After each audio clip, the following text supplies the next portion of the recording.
So yet again, this is something I've already watched, but I was asked to do this by someone I know who's a vampire enthusiast, someone who likes the Vampire Diaries and the originals, Legacies, the Twilight series, and the books, and wanted to know what I think about this show and how it compares to those things. So the late 2000s brought on this obsession with vampires, which I believe started with the release of Twilight, and if I'm not mistaken, that came out like in 2005 or 6. Now, shortly after that, there was another series of books released called Vampire Academy, which I believe also led to a film, which I heard bombed. I don't know, I haven't watched it. But yeah, there was books called Vampire Academy, and then I think 2008 is when the Twilight movie was released, and that very same year is when True Blood was released. But it didn't stop there because right after that, the Vampire Diaries was released, and that's also based on a series of books. But I believe those books came out in the 90s, if I'm not mistaken. And I guess this whole vampire renaissance, vampire era, whatever you want to label it, it kind of brought those back, and then they made a show out of it. And the Vampire Diaries eventually spun off into the originals and legacies. By the way, I've already reviewed the Vampire Diaries and the originals, so we should definitely go check that out and see how I feel about those shows. Links are in the description. But anyway, there was that, and then I think Disney also had My Babysitter's a Vampire, and I think they made a movie and a TV show out of it. So yeah, there was like just so much vampire media, so much vampire literature and films and shows. It was a crazy mess. Yeah, True Blood is better than all of that. It is the best thing to come out of all of this. It's better than the Vampire Diaries. It's better than the originals. And I only watched one episode of Legacies and I was bored to death. So I'm almost positive if I did watch it, I would still like True Blood more. And it's also better than any of the Twilight films. And I didn't watch the Vampire Academy film, but from what I've seen in reviews, it bombed. From what I've heard from other people, it bombed. So we're not even going to talk about that. Now, True Blood is also based on a series of books called The Southern Vampire Mysteries, but I'm not here to talk about the books. I never read them. I'm here to talk about the show. The show was an HBO original series created by Alan Ball, and he also created another show called 6 Feet Under on HBO, which is in my top 5 best shows, and I also made a video on that. But the presentation is a little cringy because I'm still trying to figure out how to use Premiere Pro and everything. But yeah, he created that, and he created True Blood. And when the show first aired, I was a little skeptical about it because I wasn't like, I'm not a vampire enthusiast. I don't just like gravitate towards anything that just says vampires, but the show was pretty good. It takes place in a reality where vampires have made their existence known to humans, and that is made possible due to the fact that they have created a synthetic blood supply or a synthetic blood drink called True Blood, which is named after the title of the show. But now that they have this artificial blood, they no longer have to feed off humans. So now they've been able to come out of the coffin, as they refer to it on the show, kind of like coming out of the closet, coming out of the coffin, and now they can live alongside humans, and now humans and vampires have to try to coexist with each other. The show primarily follows Sookie Stackhouse, who is a waitress at a bar called Merlot's, and she's also a telepath, and she's gradually drawn to vampires because she can't hear their thoughts.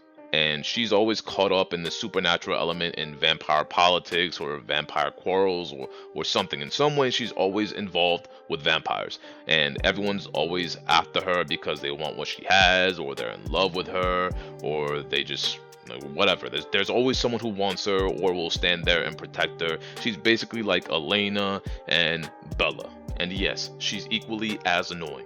And that is my biggest problem with this show, but what I love about it is that unlike the Vampire Diaries or Twilight, that this show isn't just centered around her. It has multiple characters and multiple storylines that may be intertwined, or maybe they just, they're kept separate, but it allows for growth of other characters. It's not just all about Sookie Stackhouse. Like a lot of other shows, True Blood gradually drops in quality over time, but every episode, including its season finale, always ends like in a cliffhanger. So it always leaves you like on the hook, always on edge, wanted to know what's the next episode, what's gonna happen next. So at the end of a season, it just drove you insane having to wait another year, like what the hell happened to this guy? Like what is this person doing? Did they live? Did they die? And that is just something I absolutely loved about this show, because it basically guaranteed that I would always come back and watch another episode. And then at the end of the season, I'm like, oh my gosh, I have to wait another year. So I love the way they did that. And The Vampire Diaries and the originals also did that sometimes, but the execution of it wasn't as good as True Blood. Often it was because in the Vampire Diaries and the originals, it was a little bit more predictable what was going to happen at the end of the episode, so it didn't leave you on edge the way True Blood did. In my opinion, season 1 is the crown jewel. It's the best season of the entire show, followed by season 3, then I don't know, it's like a toss up between season 2. No, I'm gonna say season 2, then season 4, then 5, 6, and 7. And by season 7, it's so evident how far the show has dropped in quality. Because if you watch season 7, if you watch the entire show up to season 7 and then finish season 7, you can clearly tell that season 7 is essentially a farewell season. It's a season meant to just wrap it all up. It's not wrapping up a plot or anything, it's just wrapping up the show. And that's literally what it feels like. Now, while it was gradually dropping in quality over time after the step down of the creator Alan Ball, I think it was at the end of the 5th season, I think. After that, the show just went down. Like, it didn't even have 12 episodes anymore. It had 10, and it was just a mess. And that's like a symptom that a lot of shows develop over time, that like when you have a show running long enough and you're constantly trying to outdo the last season, outdo the last story you laid out for the last season, and trying to make everything better, you actually make it worse. And I definitely felt it. I definitely felt myself being less interested season after season. But on the bright side, like I said, it has multiple characters that you can connect with and just follow. It's not all about Sookie Stackhouse the way it's all about Bella or it's all about Elena. You have characters like Lafayette, who is played by Nelson Ellis, may he rest in peace, but he's a gay cook at Merlot's and he also works on the road crew at Bon Temps, and he's also a prostitute, he's a drug dealer, he's whatever he needs to be in order to make money, because he's just like a lot of other people that you might meet. Like, he might be, or they may be into like something that you might not agree with, that you may not respect. Hell, they may not even like it, but they're simply doing whatever they have to do to survive.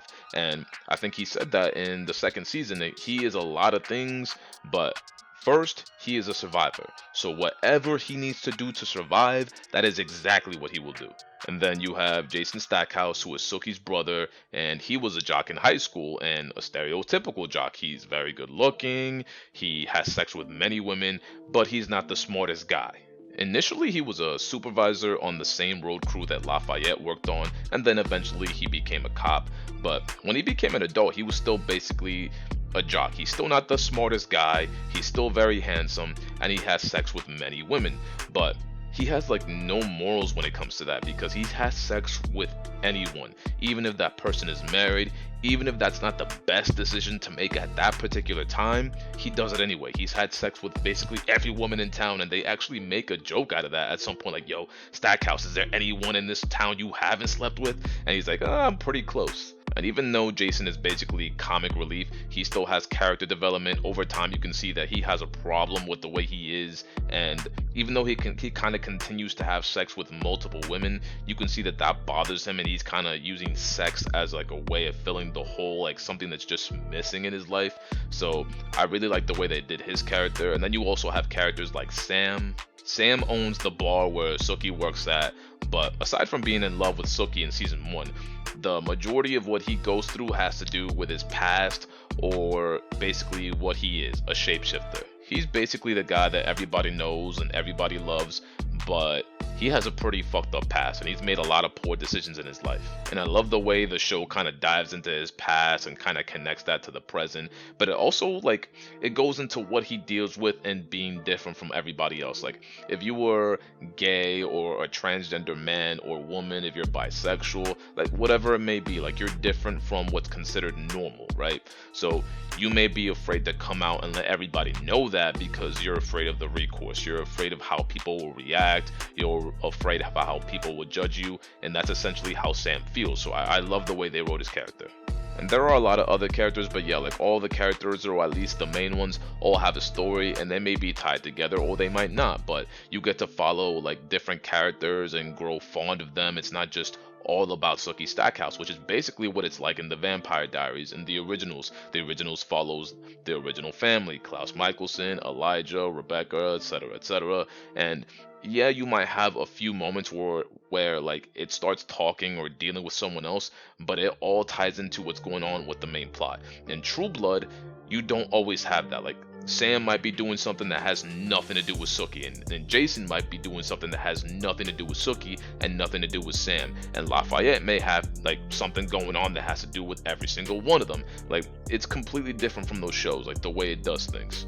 Also, because True Blood was on cable television, it had more creative freedom than, say, the Vampire Diaries or the originals or Legacies. The Twilight films could have technically gone that same route, but they're based on a series of popular books, and if I'm not mistaken, the main consumer of those books were teenage girls. So that would kind of put them in a bit of a bind, because unless something's changed, you have to be 17 or 18 to buy a movie ticket for a rated R movie. And something I really like about the show is like if you watch a lot of movies and shows about vampires, they typically have, often they'll have similar traits and abilities, but they also have different traits and abilities, and they have different backgrounds, different like origins and whatnot. For example, in Twilight, the vampires sparkle. That's not typical shit you see in vampire movies or shows. But in the Vampire Diaries, vampires are a result of magic. In True Blood, it's a little different. God created vampire in their image, not humans, as said in the original testament or the Vampire Bible. And I cannot remember if like in the Twilight movies if it stated where vampires came from, but anyway, a lot of the traits are similar. Like the vampires are pale, like Bill Compton, Eric Northman, what's her face, Jessica, what was the last, whatever, Jessica, like they're all pale. In True Blood, vampires have the ability to influence humans, just as the Vampire Diaries and the originals, where in that show, or those two shows, they call it compel. In True Blood, they call it glamour. However, in the Vampire Diaries and the originals, the original vampires have a special ability to compel glamour other vampires because they're originals, like they have different abilities from other vampires. Now in True Blood, it doesn't work that way. The glamoring, the compelling, whatever you want to call it, it has limits. Also in the Vampire Diaries and the originals, vampires are no more than 1,000 or so years old, because that is the oldest vampire. The original family of vampires were created like 1,000 years ago, so that is basically the oldest vampire. Whereas in True Blood, a vampire has been as old as I think it was 6,000 or 5,000 plus years old or something like that. And similar to how an older vampire in True Blood would be much more powerful than a younger vampire in the originals and the Vampire Diaries, the original vampires are far more powerful than vampires even their own age. So even if both of them are 1,000 years old, the original vampire will still be far more powerful and easily overpower the other 1,000-year-old vampire. So yeah, the vampires in True Blood don't have any special abilities from other vampires, except for like the ones that they have learned. Like some vampires know how to glamour and some don't. Some vampires know how to fly, some don't. And then you have the Twilight movies where all the vampires seem to have like a different ability. If I remember correctly, like all of them had special powers that were unique to them. So yeah, Twilight is stupid. And something I don't like about the vampires in True Blood is that, like, when it first came out, they talked about how they wanted the fangs of the vampires to kind of fold out, kind of like basically similar to how a snake's fangs like come out. They wanted the vampire fangs to come out like a similar way. I thought that was very stupid. I understand they were trying to be unique, but it just seemed really stupid to me. I mean, I didn't care that much. I got over it, but I mean, it's still a good show. I just thought that was really stupid. Now, the biggest issue I have with this show is kind of like the Vampire Diaries, where it's always about Sookie Stackhouse. Now, there are other characters and you get to see the other stories, but what I mean is, with Sookie Stackhouse, she's like deemed as special in every way possible. She's a beautiful woman, she's young, she's a telepath, so someone always wants to use her telepathic powers, or someone wants to use her blood because her blood is different from everybody else's, because of course, why the fuck not? And there's always someone willing to protect her and die for her, and it's just so fucking annoying. Sookie is always depicted as a very strong, independent woman who isn't afraid to speak her mind. And I'm not saying there's something wrong with that. I'm saying she's very ballsy. Like, she'll say things that would piss someone off, and you would think there would be repercussions for what she says. And you would think that she dies, like especially in this show where there are vampires and they can basically get away with everything. But somewhere, somehow, someone always deems her as special. Someone always deems her as worth dying for. So she's basically never in danger. And that's very similar to Elena or Bella. They're always doing stupid shit, but there's always someone that's going to go out of their way to save her. So yeah, I really hated that about this show. And also, this show is like one sex scene away from just being pornography. This show really over-sexualizes vampires. Now, the Vampire Diaries and Twilight, in some lesser degree, kind of like sexualize vampires. I mean, it basically just romanticizes them, I guess, but in like some small way, it sexualizes vampires, but nothing like True Blood. But yeah, I like the show. It's not in my top 5, probably in my top 10. I'll give it my top 10, but not in the top 5. And I think the whole Alan Ball like stepping down thing really fucked it up, in my opinion. I don't know if there was like something else going on behind the scenes, if they were just rushing like the way they did Game of Thrones, but after Alan Ball stepped down, the whole show just plummeted. I really wish it could have retained the same quality it had in season 1, but still way better than the Vampire Diaries, and way better than Twilight, and way better than the originals. And even though I haven't watched Legacies, I'm just gonna say it's better than that too. Now, go ahead and attack me in the comment section if you disagree with me, and let me know what you think about True Blood and how it compares to all like these shows and movies. And hit that like button, it does help me a lot. Subscribe if you have not already, and I will catch you in the next video next Friday. See you then. Bye bye.